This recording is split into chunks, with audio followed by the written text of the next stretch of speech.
Des images chocs qui ont fait le tour du monde. Le directeur général du FMI en route vers la prison new-yorkaise de Rikers Island, accusé d'agression sexuelle sur Nafissatou Diallo, une employée d'un hôtel chic de Manhattan. Dominique Strauss-Kahn, économiste respecté et candidat favori des Français pour représenter la gauche face à Nicolas Sarkozy à la présidentielle de 2012, est devenu en quelques heures une sorte de monstre médiatique. Il y a eu plus de une des journaux dans l'ensemble du monde sur cette affaire que sur les tours jumelles le 11 septembre 2001. Donc c'est pour dire que ça a été un événement extraordinaire qui s'est passé là. Et je crois que ça a été un traumatisme. Je crois que les Français ne voulaient pas le croire, étaient stupéfaits.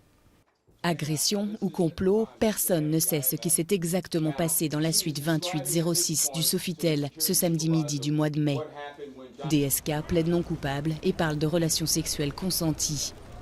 Assisté de ténors du barreau new-yorkais et de sa femme, Anne Sinclair, il est assigné à résidence à New York en attendant d'être jugé. En France, le Parti socialiste est sous le choc et doit se remobiliser dans l'urgence, à l'approche d'une primaire inédite dont le favori se retrouve hors jeu. Certains candidats s'en sortent mieux que d'autres. Ça a avantagé François Hollande, qui était déjà candidat depuis longtemps, et sur un créneau pas très différent politiquement de celui de Dominique Strauss-Kahn, donc lui, ça l'a avantagé. Martine Aubry, elle a beaucoup plus subi ce choc, puisqu'elle est apparue, comme elle avait dit, je ne me présenterai pas, elle l'avait laissé entendre clairement, je ne me présenterai pas contre Dominique Strauss-Kahn. Du coup, elle s'est retrouvée un peu avec l'idée qu'ont développé certains, c'était une candidate de substitution.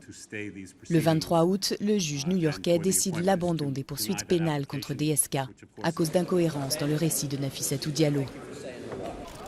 C'est la fin d'une épreuve terrible.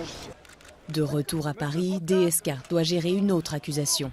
La journaliste Tristan Banon porte plainte pour tentative de viol en 2002. Sa plainte est classée sans suite, mais elle permet aux féministes de rebondir et de dénoncer l'impunité des hommes politiques français dès qu'on parle de violences sexuelles.